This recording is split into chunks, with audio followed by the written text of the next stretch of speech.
गंगा के ऊपर डूबता सूरज आखिरी बार अपनी किरणें फेंक रहा था पानी पर। लहरों के साथ लाल सुनहरी आभा तैर रही थी और किनारे पर जलती चिताओं का धुआं हवा में घुलता जा रहा था।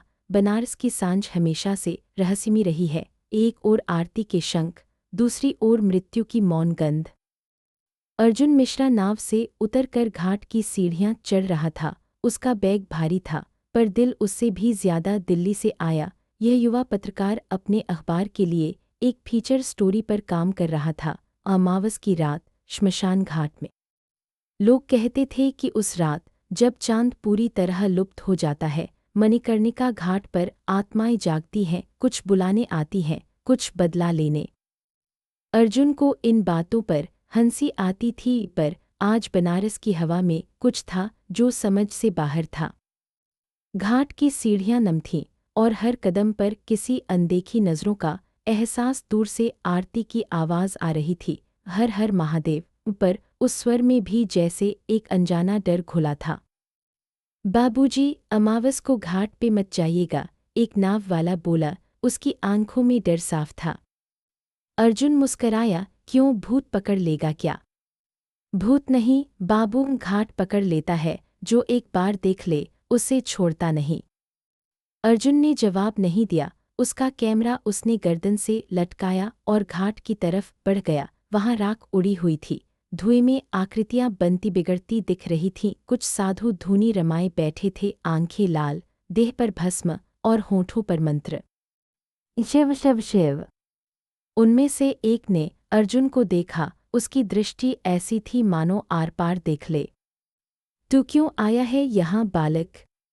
मैं पत्रकार हूँ, कुछ तस्वीरें लेनी है। तस्वीरें? यहाँ जो दिखता है वो सच नहीं, जो सच है वो दिखता नहीं।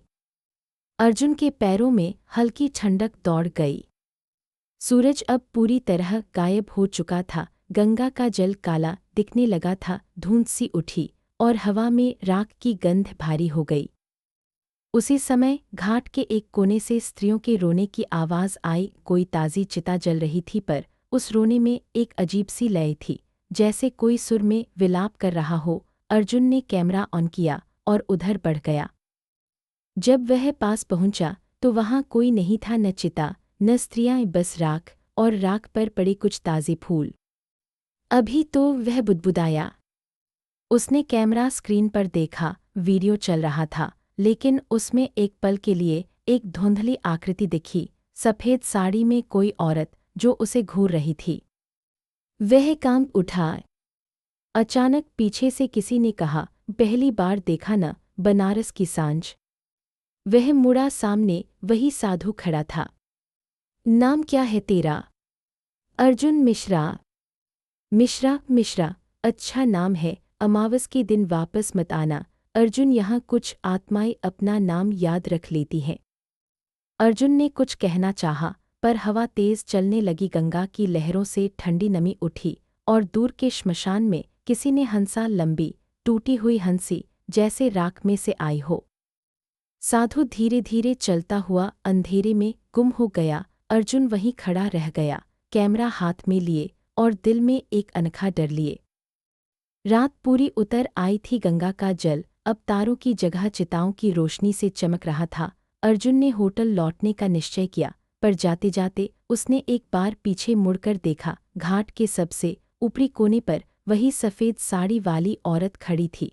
उसके बाल हवा में उड़ रहे थे, उसकी आंखें सीधे अर्जुन पर टिकी थीं। सुबह गंगा के घाट पर हल्की धूंध तैर रही थी। सूरज उग तो गया था, पर उसकी किरणें भी जैसे राख में घुली लग रही थी। अर्जुन अपने होटल की खिड़की से नीचे झांक रहा था। कल रात का दृश्य उसकी आंखों में अटका हुआ था। वह सफ़ेद साड़ी वाली औरत, उसकी निर्जीव आंखें और वह आवाज़, अमावस को मत आना। उसने कैमरा खोला और फुटेज देखने लगा। पहले कुछ सेकंड सामान्य थे, फिर जैसे ही कैमरा उस चिता की दिशा में मुड़ा, फ्रेम में वह औरत दिखाई दी, लेकिन उसकी छवि स्थिर नहीं थी, धुएं की तरह डोलती, बिखरती, फिर अचानक गायब। अर्जुन का दिल जोर से धड़कने लगा। उसने फाइल सेव की और गहरी सांस ली। सिर्फ कैमरे की गड़बड़ी होगी, उसने खुद को समझाया, पर भीतर कहीं उसे यकीन नहीं था। घाट की गलियों में घूमते हुए उसे एक छोटा सा चायखाना मिला। वहीं कुछ नाव वाले और पंडे बैठे थे। एक बूढ़ा आदमी, माथे पर बड़ी लाल बिंदी, उसे देख मुस्कराया। परदेसी लगते हो बाबूजी, कुछ ढूंढ रहे हो क्या? हाँ, कल रात मणिकर्णिका घाट पर कुछ अजीब देखा। किसी पंडित रघुनाथ शास्त्री के बारे में सुना है। बूढ़े का चेहरा तुरंत गंभीर हो गया।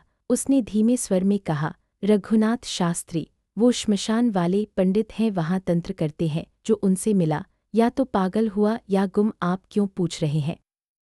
मिलना है उनसे एक स्टोरी के लिए। स्टोरी? बूढ़े ने सिर हिलाया। श्मशान की कहानियां खुद चलकर नहीं बताई जाती बाबू, वो बुलाती हैं। अर्जुन ने हल्की मुस्कान के साथ पैसे दिए और घाट की तरफ बढ़ गया। रास्ते में उसे कई बार लगा कि कोई पीछे चल रहा है, पर हर बार मुड़ने पर सिर्फ सूनी गली, हवा में उड़ती राख और दीवारों पर पड़े तांत्रिक चिन्ह दिखते। श्मशान घाट की हवा में एक अलग भारीपन था। दिन होते हुए भी वहां अंधेरा घना लग रहा था। चिताओं के धुएं के बीच कुछ आकृतियां धीमे धीमे चलती दिखीं। कपालधारी साधु, भस्म में लिपटे तांत्रिक। अर्जुन ने धीरे धीरे आगे बढ़ते हुए पूछा, यहाँ रघुनाथ शास्त्री रहते हैं? एक आवाज आई, क्या काम है उनसे? अर्जुन मुड़ा। सामने खड़ा आदमी लंबा, दुबला और आंखें गहरी, जैसे भीतर कोई अंधकार छिपा हो। मैं पत्रकार हूँ, कुछ सवाल हैं उनके लिए। वह आदमी मुस्कराया, एक धीमी पर अजीब सी मुस्कान। तो चलो सवाल पूछ लो। रघुनाथ शास्त्री मैं ही हूँ। अर्जुन को एक झटका सा लगा। उसने कहा, मैंने सुना है अमावस की रात यहाँ कुछ होता है, आत्माएं दिखती हैं, तंत्र चलता है, यह सब कितना सच है? शास्त्री ने मिट्टी में तिलक बनाया और बोला, सच, यहाँ हर बात सच भी है और झूठ भी। जो देखता है वही तय करता है कि कौन सी दुनिया असली है। वह थोड़ा झुककर बोला, कल रात तुम घाट पर थे न? अर्जुन चौंका, आपको कैसे पता?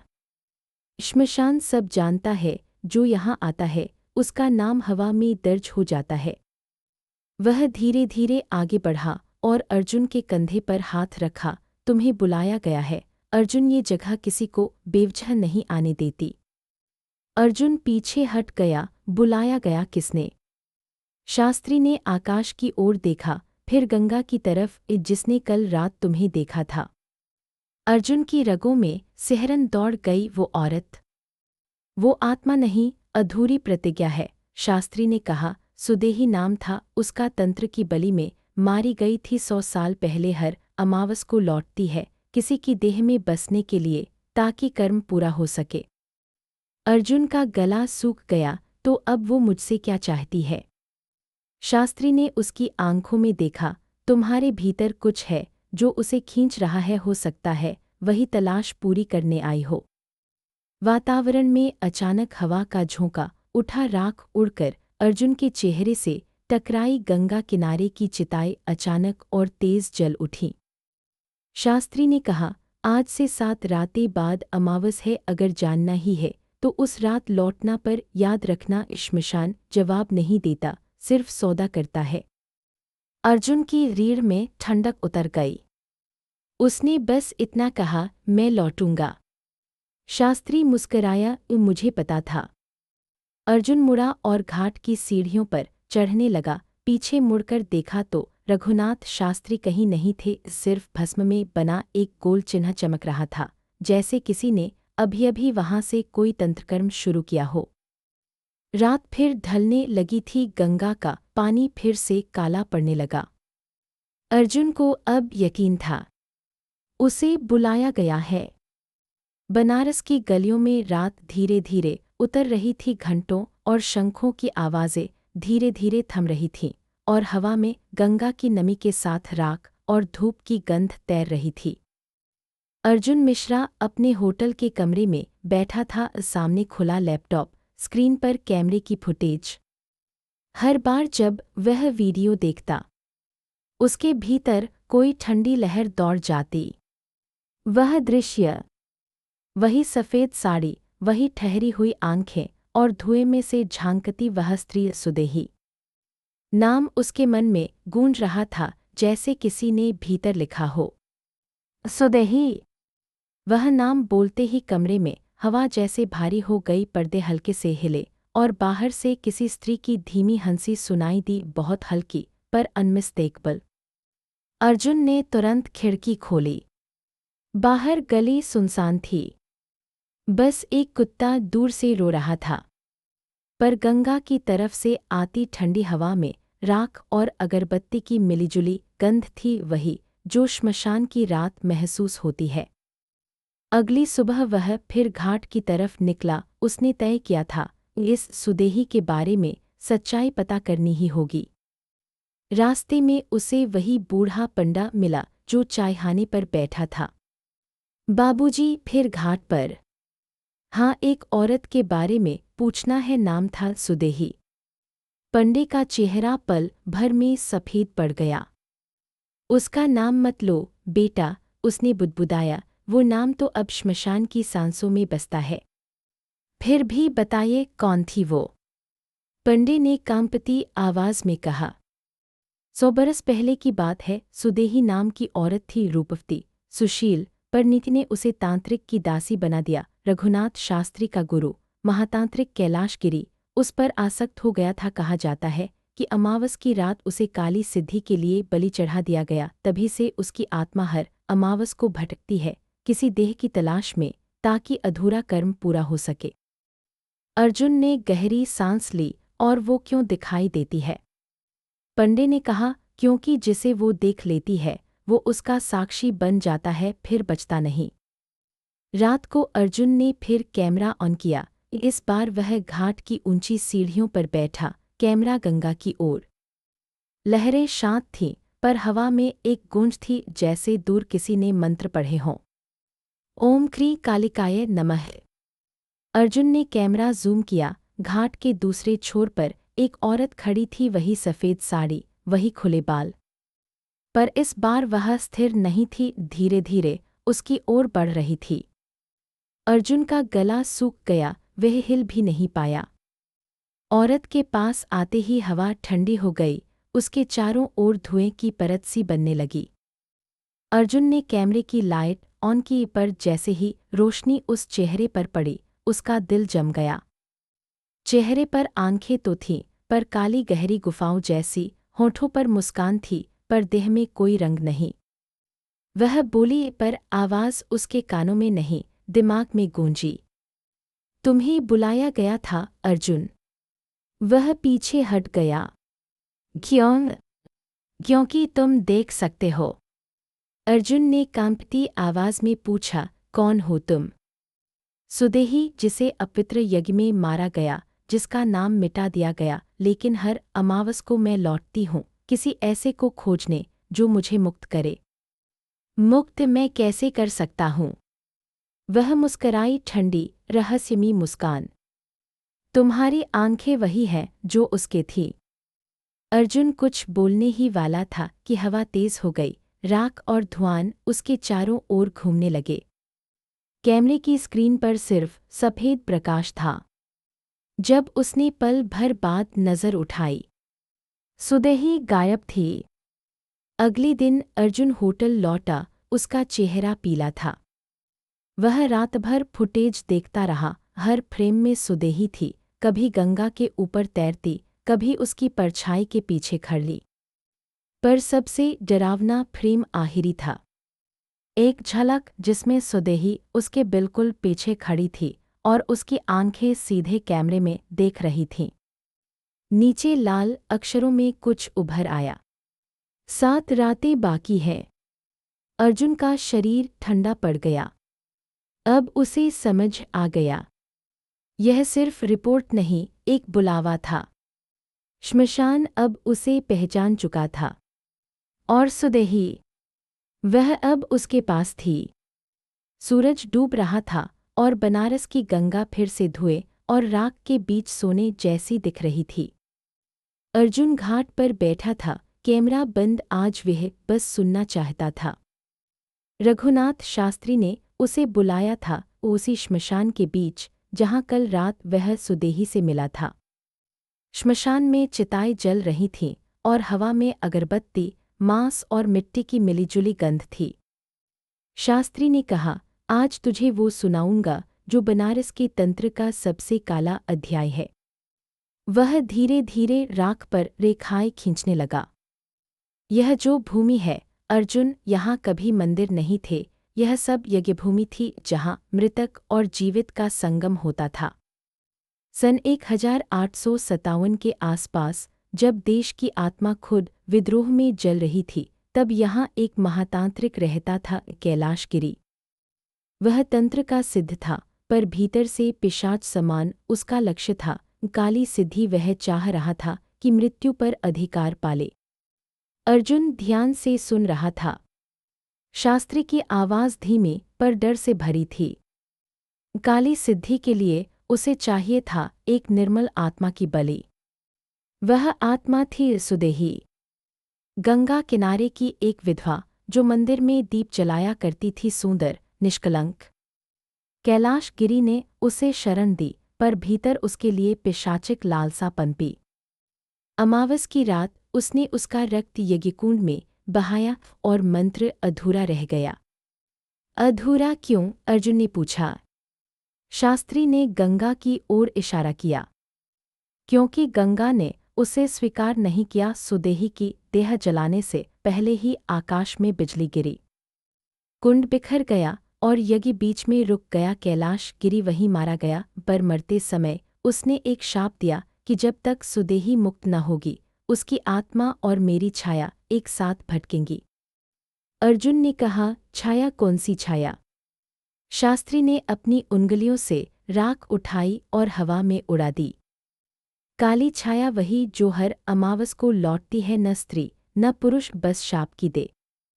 वो आत्माओं को निगलती है जो सुदेही के पास जाती हैं ताकि वह कभी मुक्त न हो।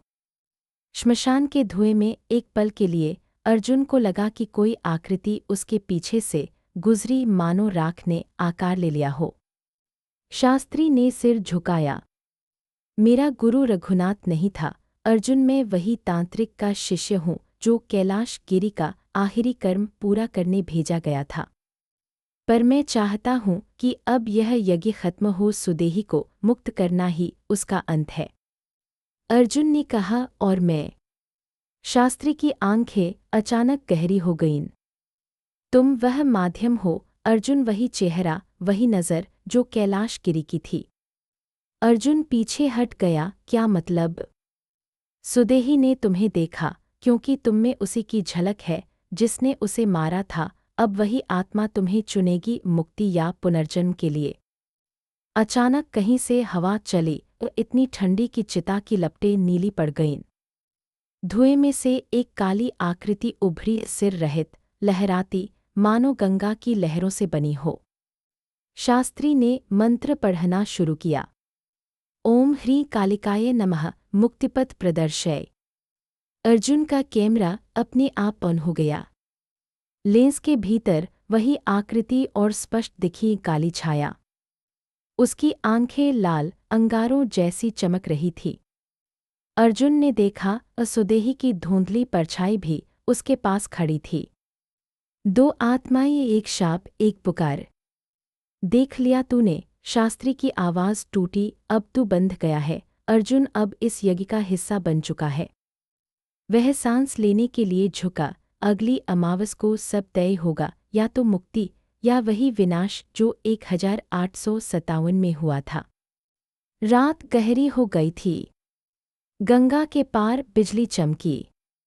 अर्जुन के कैमरे में आखिरी फ्रेम वही था, सुदेही और काली छाया एक दूसरे की ओर बढ़ते हुए, और बीच में खड़ा अर्जुन, एक जीवित मनुष्य जो अब दो दुनियाओं के बीच फंस चुका था। रात का समय था। घड़ी ने 12 बजाए और बनारस की गलियां जैसे किसी अनदेखे शाप में सो गईं। अर्जुन अपने होटल के कमरे में बैठा था, सामने कैमरा, टेबल पर तंत्र पुस्तक जो रघुनाथ शास्त्री ने दी थी, और मन में एक बेचैनी जो शब्दों में नहीं उतर पा रही थी। अब मैं इस सब में क्यों फंस गया? उसने खुद से कहा। लेकिन भीतर से कोई आवाज़ आई, क्योंकि तू चुना गया है। वह आवाज़ उसकी नहीं थी। कमरे में कोई और नहीं था, फिर भी उसे लगा जैसे कोई उसके पीछे खड़ा है। उसने झटके से पलटकर देखा, कुछ नहीं, सिर्फ पर्दे हिल रहे थे और दीवार पर झिलमिलाती परछाइयाँ नाच रही थी। अर्जुन ने कैमरा उठाया, लाइट ऑन की और चारों ओर देखा। फ्रेम में कुछ असामान्य नहीं था, लेकिन जैसे ही उसने कैमरा अपने चेहरे की तरफ किया, स्क्रीन पर कुछ उभर आया। उसकी गर्दन के पास हल्के लाल निशान, गोल, मानो किसी ने उंगलियों से चिन्ह बनाया हो। वह शीशे की ओर भागा। वहां भी वही निशान थे, तांत्रिक मंडल की तरह, अधजले हुए गोले का आकार। वह घबरा गया, ठंडे पानी से चेहरा धोया, पर निशान और गहरे हो गए। अचानक कमरे में टीवी अपने आप ऑन हो गया। स्क्रीन पर गंगा का दृश्य, वही घाट, वही चिताएं, और फिर एक स्त्री की परछाई जो धीरे धीरे कैमरे के करीब आती जा रही थी। सुदेही! उसकी आंखें सीधे अर्जुन की ओर थीं। उसने कहा, समय आ गया है। अर्जुन पहला संकेत दिख गया, फिर स्क्रीन काली हो गई। अर्जुन ने डर के मारे कैमरा बंद कर दिया, लेकिन कमरे में अब हल्की राख उड़ रही थी। टेबल पर रखी किताब अपने आप खुल गई। उस पर लिखा था, सप्तरात्रि सिद्धि, जब शरीर और आत्मा का बंधन ढीला पड़ने लगे। अर्जुन का शरीर पसीने से भीग गया। वह खिड़की की ओर बढ़ा और बाहर गंगा अंधेरे में चमक रही थी। चिताओं की लौ दूर झिलमिला रही थी। पर फिर अचानक उसने देखा, पानी की सतह पर एक और लौ तैर रही थी। धीरे धीरे वह लौ उसके होटल की ओर बढ़ रही थी। वह भागकर दरवाज़ा बंद करने गया, लेकिन दरवाज़ा पहले से खुला था। गलियारे में हवा नहीं थी, फिर भी पर्दे हिल रहे थे। नीचे से कोई जप सुनाई दे रहा था। ओम क्रीं क्रीं काली मुक्तिपथन प्रदर्शय। अर्जुन ने सीढ़ियों से झांका। लॉबी में कोई नहीं था, पर फर्श पर राख की एक लकीर बनी थी जो सीधे उसके कमरे तक आ रही थी। उसने दरवाज़ा बंद किया, कुंडी लगाई, और तभी दीवार पर किसी ने उंगलियों से कुछ लिखा। धीरे धीरे, जैसे खून रिसता हो। 7 से 6 है। वह ठिठक गया। क्या इसका मतलब 6 रातें बाकी? सुदेही ने कहा था 7 रातें। अब एक रात बीत चुकी थी। अचानक लाइटें बुझ गईं। कमरा अंधेरे में डूब गया। अर्जुन ने मोबाइल निकाला, फ्लैशलाइट ऑन की। प्रकाश दीवार पर गया और वह सिहर उठा। वहाँ कोई खड़ा था। सफ़ेद साड़ी, झुका हुआ सिर और हवा में हिलते बाल। धीरे धीरे वह चेहरा ऊपर उठा, वही आंखें, वही सुदेही। तुम्हें डर नहीं लगता? उसने पूछा। अर्जुन की आवाज़ कांप गई। तुम मुझसे क्या चाहती हो? वह बोली, बस वही जो तुमसे छीना गया था, शांति। कैसे दूं मैं तुम्हें शांति? मुझे मुक्त करो, और उससे पहले कि काली छाया आए। काली छाया। वह कुछ कहने ही वाली थी कि अचानक कमरे का शीशा फट गया। एक झोंका आया और सुदेही की आकृति धुएं में बदलकर गायब हो गई। दीवार पर राख से बस एक शब्द लिखा रह गया, वह आ रहा है। अर्जुन फर्श पर गिरा पड़ा था, सांसें तेज, शरीर ठंडा। कमरे में शांति थी, पर वातावरण में कुछ जीवित था, कुछ जो हवा के साथ नहीं, उसकी आत्मा के साथ चल रहा था। उसने कैमरे की स्क्रीन देखी। फ्रेम में अब सिर्फ उसका चेहरा था, पर पीछे दीवार पर एक परछाई, लंबी, बिना चेहरे की, जो धीरे धीरे उसके सिर के ऊपर झुक रही थी।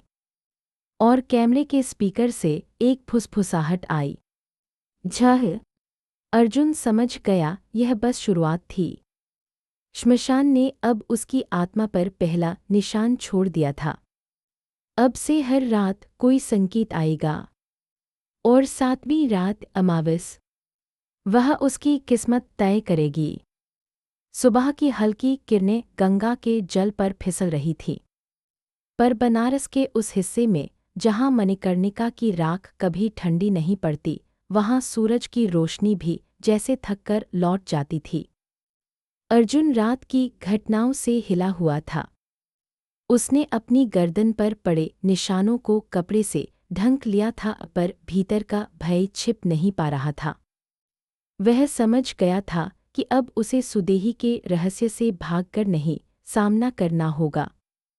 वह रघुनाथ शास्त्री के पास पहुंचा। श्मशान घाट के पीछे काष्ठों से घिरे एक पुराने झोपड़े में। वहां अगरबत्तियों की गंध और धुएं का गाढ़ापन था। दीवारों पर तांत्रिक यंत्र लटके थे और बीच में मिट्टी से बनी त्रिकोण आकृति शक्तिमंडल। रघुनाथ शास्त्री ने बिना उसकी ओर देखे कहा, तू आ गया। मैंने कहा था, जो एक बार बुलावे का उत्तर देता है वह लौट नहीं पाता। अर्जुन ने धीमे स्वर में कहा, मुझे जवाब चाहिए। बाबा सुदेही कौन थी? और उसने कहा कि काली छाया आ रही है, वह क्या है? शास्त्री ने अपने कांपते हाथ से दीपक के पास कुछ राख डाली। एक नीली लौ फूटी। सुदेही इस घाट की आत्मा है। कभी किसी की पत्नी थी, किसी की प्रेमिका नहीं। उसने व्रत तोड़ा था, नियम नहीं निभाया और अधमरी अवस्था में तंत्र साधना के बीच मर गई थी। वह अधूरी थी और अधूरी आत्मा सबसे खतरनाक होती है। और काली छाया। शास्त्री ने गहरी सांस ली। वह तंत्र का रक्षक है। जहाँ मृत्यु के द्वार खुलते हैं वहाँ छाया पहरा देती है। सुदेही मुक्ति चाहती है, लेकिन द्वार खोलने से पहले छाया जागती है और जब वह जाग जाए तब बचना मुश्किल है। अर्जुन ने दृढ़ आवाज में कहा, मुझे वो द्वार खोलना होगा बाबा। मुझे जानना होगा कि उसने मुझे क्यों चुना। शास्त्री ने धीरे धीरे सिर उठाया। क्या तू तंत्र की परीक्षा झेल सकेगा? यह खेल नहीं है, यह मृत्युस्माद तंत्र है, जीवित और मृत के बीच संवाद का मार्ग। मैं तैयार हूँ। शास्त्री ने उसकी आंखों में झांका। वहाँ भय था, पर उसके पार एक जिज्ञासा भी, जो शायद उसी आग की तरह थी जिसने सुदेही को निगल लिया था। ठीक है, तो आज रात, अमावस से पहले की छठी रात्रि, हम तंत्र का द्वार खोलेंगे। रात हुई। श्मशान में चिताएं बुझ चुकी थीं, पर राख अब भी गर्म थी। शास्त्री और अर्जुन ने गंगा के किनारे एक मंडल बनाया, लाल सिंदूर, राख और भस्म से। बीच में अर्जुन का कैमरा रखा गया, जो अब मात्र यंत्र नहीं रहा था, वह अब माध्यम था। शास्त्री ने मंत्रोच्चार शुरू किया। ओम ह्रीं क्लीं चामुंडाय नमः। आवाज धीमे धीमे बढ़ती गई। हवा भारी होने लगी। गंगा की लहरें अचानक ठहर गईं। अर्जुन के चारों ओर धुआं घूमने लगा। फिर उस धुएं में उसने एक आकृति देखी। सुदेही। वह पहले जैसी नहीं थी, अब उसका चेहरा शांत था, आंखें नम। तू आ गया अर्जुन, उसने कहा। मैं मुक्ति चाहती हूँ, पर द्वार बंद है। अर्जुन ने पूछा, कौन सा द्वार? तंत्र का द्वार, जो मनुष्य के भीतर होता है। जब तू उसे खोलेगा तभी मैं पार जा सकूंगी। अर्जुन ने कैमरे को उसकी ओर घुमाया। स्क्रीन पर आकृति साफ दिख रही थी। शास्त्री बोले, अब मृत्युस्माद आरंभ हुआ है। जो भी देखेगा वह साक्षी बनेगा। अचानक गंगा का जल उफिनने लगा। मंडल के चारों ओर नीली ज्वालाएं उठी। सुदेही ने अपना हाथ आगे बढ़ाया। अर्जुन, मुझे छू। उसने कांपते हुए हाथ बढ़ाया। उनकी उंगलियां मिली। एक झटका हुआ, जैसे बिजली कड़की हो। अर्जुन के भीतर कुछ फट गया। वह चीखा, गिर पड़ा और उसकी आंखों के सामने एक दृश्य आया। एक और साधना कई साल पहले की। सुदेही, रघुनाथ शास्त्री का शिष्य, और एक तीसरा व्यक्ति काला वस्त्र पहने, बिना चेहरे का। वह कौन है? अर्जुन ने हाँफते हुए पूछा। सुदेही ने फुसफुसाया। वह छाया नहीं, वह तुम्हारा अतीत है अर्जुन, तुम उस तंत्र का हिस्सा थे। अर्जुन ने अविश्वास से उसकी ओर देखा। मैं? हाँ, 7 जन्म पहले तू वही साधक था जिसने मुझे अधूरी साधना में छोड़ दिया था। अब समय पूरा हुआ है और छाया जाग चुकी है। अचानक मंडल की ज्वालाएं काली पड़ गईं। रघुनाथ शास्त्री ने भयभीत होकर मंत्र रोक दिया। नहीं अर्जुन, तूने सीमा तोड़ दी, द्वार खुल गया है। गंगा से ठंडी हवा का झोंका उठा, राख उड़ने लगी और धरती हिल गई। अर्जुन ने कैमरा उठाया। स्क्रीन पर अब एक चेहरा दिखा, न पुरुष न स्त्री, सिर्फ काली छाया का आकार। और उसके भीतर एक आवाज़ गूंजी। अब तू मुझे नहीं रोक सकता, तेरा अतीत लौट आया है। अर्जुन के शरीर में बिजली दौड़ गई। वह गिरा, उसकी आंखें पलट गईं और उसकी सांसें टूटने लगी। सुदेही चीखी। नहीं, वह निर्दोष है इस जन्म में। पर आवाज़ आई, हर आत्मा अपने ऋण से मुक्त नहीं होती। धीरे धीरे सुदेही का शरीर भी धुएं में विलीन हो गया। मंडल की आग बुझ गई, सिर्फ राख रह गई और अर्जुन बेहोश पड़ा रहा। उसके माथे पर वही चिन्ह, अब और गहरा, अब नीले रंग का। रघुनाथ शास्त्री ने कांपते हाथों से उसकी नब्ज देखी। कमज़ोर थी पर जीवित। उन्होंने आसमान की ओर देखा। हे माँ काली, अब यह तेरा खेल है। गंगा का जल फिर बहने लगा, लेकिन राख का एक कतरा हवा में तैरता हुआ अर्जुन की त्वचा पर जाकर ठहर गया। और बहुत धीमी पर स्पष्ट आवाज़ आई। 5। बनारस की सुबह उस दिन असामान्य रूप से भारी थी। गंगा का रंग धूसर था, जैसे उसमें रात की परछाइयाँ अब तक घुली हों। श्मशान घाट पर हवा नहीं थी, पर राख उड़ रही थी।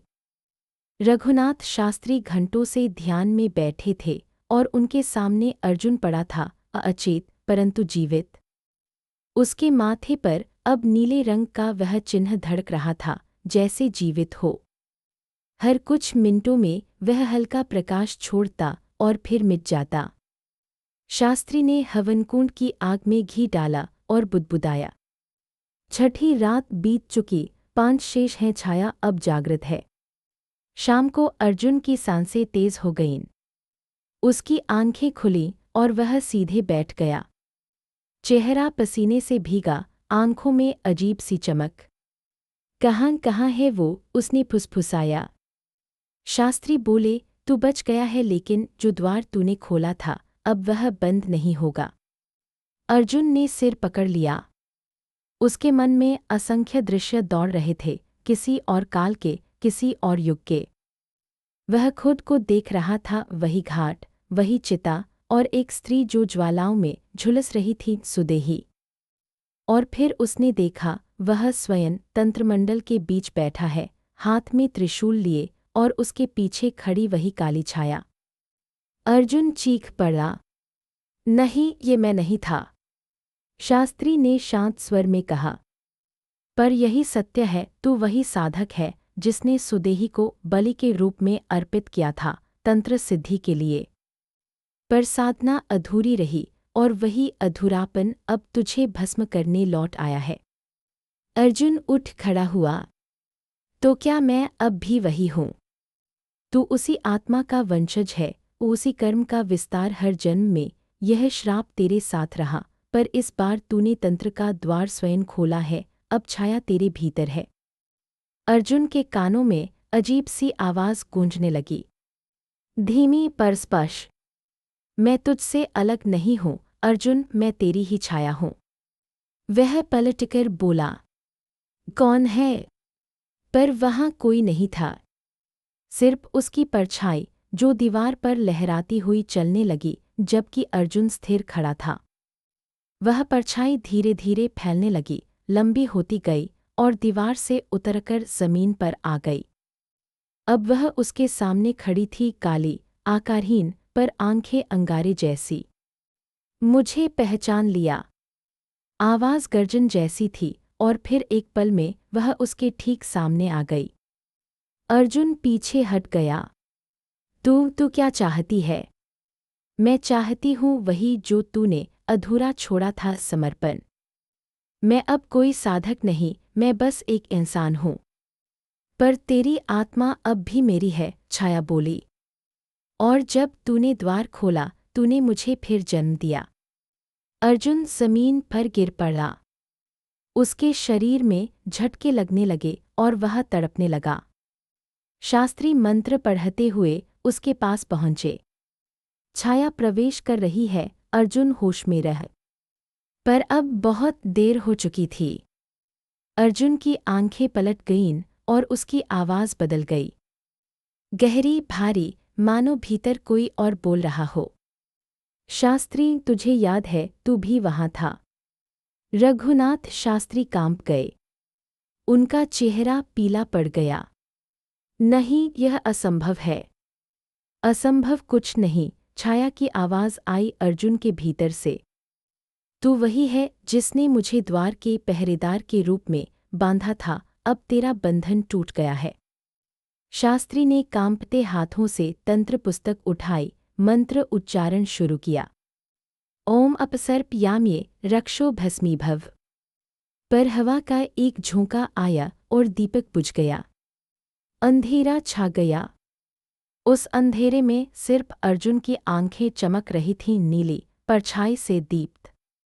वह बोला, अब नियंत्रण मेरा है, अब मैं द्वार हूँ। श्मशान की ओर से कुत्तों के भौंकने की आवाज़ आई।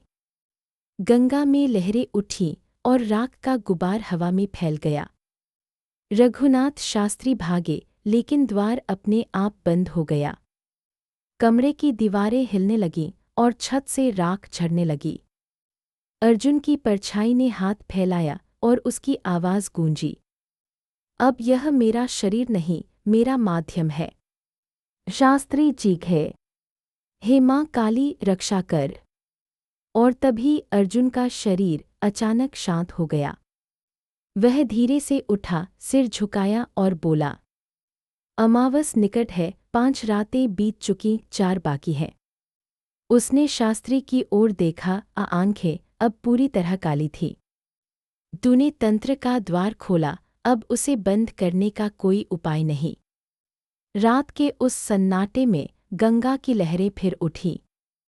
श्मशान की चिताओं से धुआं सीधे आकाश में जाने लगा और हर धुएं के भीतर जैसे कोई चेहरा उभरता और मिट जाता था। लोगों ने कहा, आज घाट पर राख नहीं, परछाई उड़ी है। रघुनाथ शास्त्री वहीं धरती पर गिर पड़े, आंखें बंद कर ली। और दूर घाट से एक फुसफुसाहट आई। 4 रात उतर आई थी। अमावस से 3 दिन पहले की रात, जब गंगा का पानी काला दिखता है और हवा में चिताओं की राख के साथ कुछ अनोखा बहता है। रघुनाथ शास्त्री ने अपने झोपड़े में दीपक जलाया। दीपक की लौ थरथरा रही थी, जैसे उसे भी डर हो कि अब जो आने वाला है वह सिर्फ मनुष्य का खेल नहीं। अर्जुन अब वही नहीं रहा था। वह घाट के किनारे बैठा था, आंखें खोलीं तो उनमें गंगा की परछाई झिलमिला रही थी। पर वो गंगा नहीं थी, वो कुछ और थी, गहरी, जीवित, अंधकार से भरी। शास्त्री उसके पास पहुंचे, हाथ में मृत्युस्माद तंत्र की वही पुस्तक लिए। उन्होंने कहा, अर्जुन, अभी भी समय है, यदि तू इस साधना से पीछे हट जाए, शायद छाया लौट जाए। अर्जुन मुस्कुराया, छाया लौट नहीं सकती बाबा, वह मैं हूँ, मैं जहाँ जाऊँगा वह मेरे भीतर रहेगी। पर मैं एक बात समझ गया हूँ, अगर यह चक्र टूटना है तो उसे वहीं जाकर तोड़ना होगा जहाँ यह आरंभ हुआ था, मृत्युस्माद के भीतर। शास्त्री ने गहरी सांस ली। तू जानता है इसका अर्थ, यह संवाद मृत्यु से है, जीवन से नहीं। अगर तू वहाँ गया तो लौट नहीं पाएगा। अर्जुन ने धीरे से कहा, शायद लौटना ही मेरा पाप है। श्मशान के उस पार एक पुराना साधना कुंड था, जहाँ कहा जाता था कि मृत आत्माओं से संवाद संभव है। वहीं तंत्र का द्वार पहली बार खुला था। वहीं सुदेही की आत्मा अब भी भटकती थी। शास्त्री और अर्जुन वहां पहुंचे। आसमान में बादल घिर आए थे और हवा में राख का स्वाद था। कुंड के चारों ओर जलती दिए बिखरे थे, जैसे किसी ने पहले से तैयारी कर रखी हो। अर्जुन ने पूछा, यह सब किसने जलाया? शास्त्री बोले, कभी कभी आत्माएं खुद ही मार्ग बनाती हैं। उन्होंने यंत्र बनाया, राख, चावल, रक्त और चंदन का त्रिकोण। बीच में पुस्तक रखी और उसके ऊपर अर्जुन का कैमरा। अर्जुन ने कैमरा ऑन किया। स्क्रीन पर अंधकार था, पर उसमें लहरें थीं, जैसे गंगा भीतर बह रही हो। शास्त्री ने मंत्रोच्चार शुरू किया। ओम मृत्युंजय महाकालाय नमः स्वाहा। हर शब्द के साथ हवा भारी होती गई। पेड़ों के पत्ते सरसराए, फिर एकदम स्थिर हो गए। अर्जुन ने आंखें बंद की। सुदेही, उसने पुकारा, मैं आया हूँ, अब बता इस श्राप का अंत कैसे हो। कुछ क्षण मौन रहा। फिर कुंड के जल में लहरें उठी और उस जल से धुएं की तरह एक आकृति उभरी, वही सुदेही। उसकी आंखें शांति से भरी थीं, पर स्वर में पीड़ा थी। अर्जुन, अब भी देर नहीं हुई, यह द्वार खुल चुका है, पर अगर तू मुक्ति चाहता है तो एक को विलीन होना होगा, तू या मैं। अर्जुन ने कहा, मैं इस जन्म में तेरा अपराधी नहीं हूँ, पर तेरी आत्मा है वही जिसने मुझे बलि चढ़ाया। अब या तो तू अपना जीवन देगा या मैं सदा बंधी रहूंगी। शास्त्री बोले, नहीं अर्जुन, ऐसा मत कर, इसका कोई और मार्ग होगा। पर तभी कुंड का जल उफन पड़ा। अर्जुन के चारों ओर धुआं छा गया और उसमें फिर वह काली आकृति प्रकट हुई, छाया। वह अब पूरी तरह प्रकट थी, लहराती, भयावह, पर आंखों में वही नीली आग जो अर्जुन के भीतर थी। संवाद अधूरा है, उसने गर्जना की। मृत्यु और जीवन में कोई भेद नहीं जब तक मैं हूं। अर्जुन ने आंखें बंद की, हाथ जोड़कर कहा, तो फिर मैं तुझसे नहीं, अपने भीतर से संवाद करूंगा। उसने कैमरा अपनी ओर मोड़ा। लेंस में उसका चेहरा, पर पीछे सुदेही और छाया दोनों। वह बोला, यह संवाद अंत का नहीं, आरंभ का होगा। अचानक उसका शरीर कांपने लगा और उसकी आवाज़ दो भागों में बंट गई। एक स्वर उसका, दूसरा छाया का। दोनों एक दूसरे में घुलते जा रहे थे। शास्त्री ने देखा, अर्जुन के चारों ओर मंडल की रेखाएं आग बनकर घूम रही थी। सुदेही चिल्लाई, अर्जुन रुको, तू जल जाएगा। वह बोला, अगर यही आग मुक्ति है तो यही मेरा मार्ग है। उसने आंखें खोली। नीली और काली दोनों चमक रही थी। फिर एक पल में पूरी भूमि कांप उठी। कुंड से राख और पानी एक साथ ऊपर उछले और अर्जुन का शरीर उसमें डूब गया। रघुनाथ शास्त्री ने मंत्र रोक दिया। कुंड शांत हो गया। सुदेही की आकृति धीरे धीरे प्रकाश में बदलने लगी। उसने कहा, अब मैं मुक्त हूँ। और वह प्रकाश गंगा की ओर बह गया। लेकिन कुंड के जल में अब भी कुछ हलचल थी। शास्त्री ने झांक कर देखा। जल में कैमरा तैर रहा था और स्क्रीन पर सिर्फ एक शब्द झिलमिला रहा था, तीन। श्मशान की हवा में एक नई गंध थी, ना भय की, ना मृत्यु की, बस प्रतीक्षा की। क्योंकि अब मृत्यु संवाद शुरू हो चुका था और अगली रात वह बोलेगा, कौन किसका अंत बनेगा। गंगा की धारा उस रात असामान्य थी। चांद की रोशनी नहीं थी, फिर भी लहरें भीतर से चमक रही थीं, जैसे किसी ने गंगा के हृदय में अग्नि जला दी हो। रघुनाथ शास्त्री अकेले घाट पर थे। कुंड अब शांत था, पर उस पर हल्की नीली रोशनी फैली हुई थी। अर्जुन का शरीर नहीं था, बस कैमरा किनारे रखा था, जिसमें से धीमी गूंज निकल रही थी, एक लयबद्ध सांस जैसी ध्वनि। श्वास निश्वास श्वास। अचानक गंगा के बीच से एक तरंग उठी। जल के भीतर से प्रकाश की एक रेखा उभरी और फिर सब कुछ मौन हो गया। उसी पल अर्जुन ने आंखें खोली, पर यह घाट नहीं था। यह गंगा का दूसरा पार था, जहाँ कोई नाव नहीं पहुँचती, कोई पुजारी मंत्र नहीं पढ़ता और जहाँ समय ठहर चुका होता है। चारों ओर सफ़ेद धुंध थी। धुंध में कहीं दूर घंटियों की ध्वनि थी, लेकिन वह न मंदिर की थी न श्मशान की। वह आत्माओं की चाल थी। अर्जुन ने चलना शुरू किया। हर कदम पर भूमि तरल सी लगती, जैसे वह जल पर नहीं, स्मृतियों पर चल रहा हो। कुछ दूरी पर उसे आकृतियां दिखीं। पहले धुंधली, फिर धीरे धीरे स्पष्ट। सुदेही वहां खड़ी थी, पर अब वह वैसी नहीं थी जैसी मृत्युस्माद में दिखी थी। उसका चेहरा शांत था, वस्त्र श्वेत, और आंखों में वह गहराई थी जिसमें क्रोध की जगह करुणा थी। अर्जुन ने कहा, सुदेही, मैं यहाँ क्यों हूँ? वह मुस्कुराई। क्योंकि तूने संवाद पूरा नहीं किया, अर्जुन। मृत्यु केवल अंत नहीं, वह प्रश्न है, और तू अभी उत्तर है। अर्जुन ने देखा, उसके पीछे वही छाया खड़ी थी। अब वह विकृत नहीं, बल्कि मनुष्य जैसी थी, पर चेहरा शून्य। सुदेही बोली, यह तेरी छाया नहीं, तेरी स्मृति है। हर जन्म में तू इस तंत्र को दोहराता रहा। कभी गुरु, कभी बलि, कभी साधक। हर बार तूने गंगा के पार आने से पहले डरकर लौट गया। इस बार तू आया है। अर्जुन ने चारों ओर देखा। धुंध में अनेक आकृतियां थीं, अधूरी बिखरी हुई।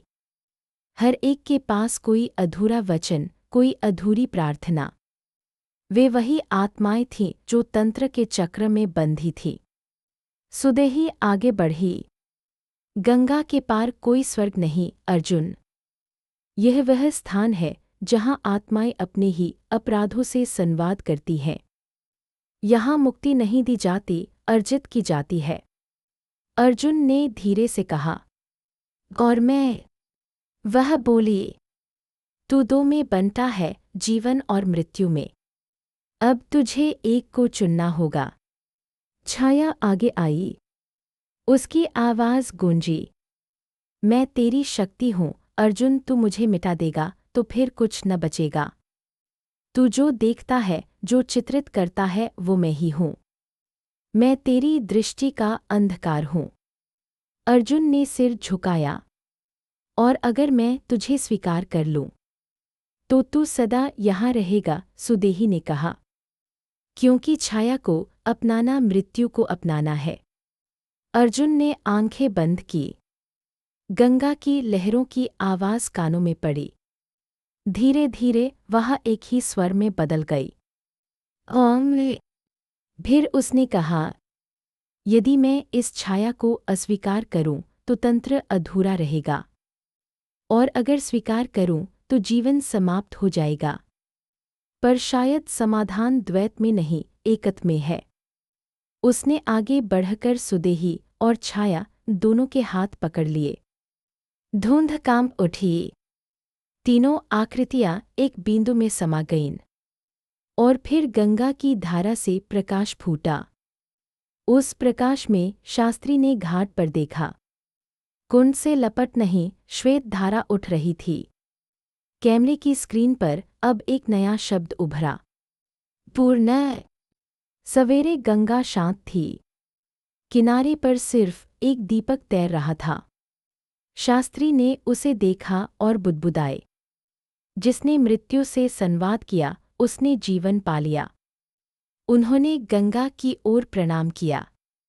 और दूर कहीं जल में किसी की हंसी गूंजी, धीमी, मुक्त और अनंत। जैसे किसी ने आखिरकार गंगा के पार पहुंचकर खुद को पा लिया हो। सुबह का सूरज धीरे धीरे गंगा के ऊपर उग रहा था। सदियों पुरानी सीढ़ियां फिर से सुनहरी आभा में नहा रही थी। किनारे पर अब कोई चिता नहीं जल रही थी, बस ठंडी राख बिखरी थी, जैसे रात की कथा अब मौन में विलीन हो गई हो।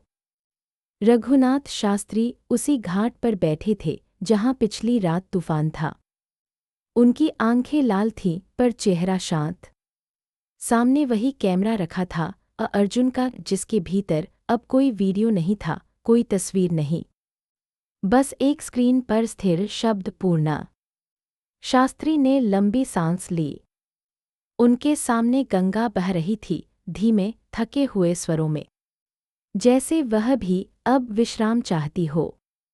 उन्होंने कहा, हर कथा वहीं पूरी होती है जहां वह शुरू होती है, पर अर्जुन की कथा, उसने मृत्यु के पार जाकर जन्म लिया। वह कैमरा उठाते हैं। स्क्रीन पर अचानक हल्की झिलमिलाहट होती है और दृश्य उभरता है। गंगा का वही पार, श्वेत धुंध, उजाला और फिर एक आकृति, अर्जुन की। पर अब वह भूत नहीं, जीवित दिखता है। वह गंगा किनारे खड़ा है, कैमरा अपने हाथों में लिए, और मुस्करा रहा है, जैसे किसी बच्चे ने आखिरकार वह रहस्य समझ लिया हो जिसे समझने में युग लगते हैं। वह कह रहा है, गुरुदेव, जो मैंने देखा वह मृत्यु नहीं थी, वह प्रकाश था। मृत्यु वही देखता है जो अंधा है, पर जब आंखें भीतर की ओर खुलती हैं तो हर राख में ज्योति मिलती है। वीडियो फिर फीका पड़ता है। स्क्रीन पर अब कुछ नहीं।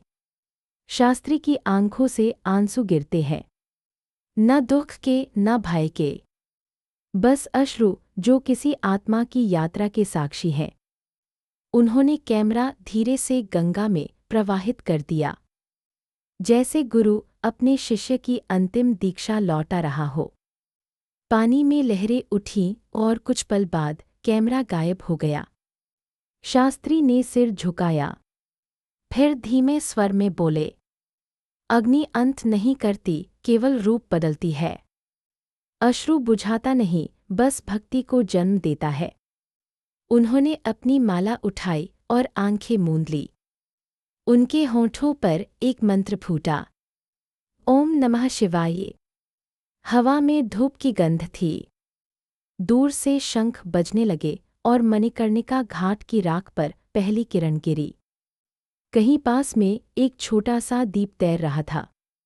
गंगा के मध्य तक पहुंचकर वह रुक गया। उसके भीतर की लौ स्थिर हो गई, न बुझी न बढ़ी, बस मौन रही। और उसी क्षण रघुनाथ शास्त्री ने जाना कि अर्जुन की आत्मा अब गंगा का हिस्सा बन चुकी है।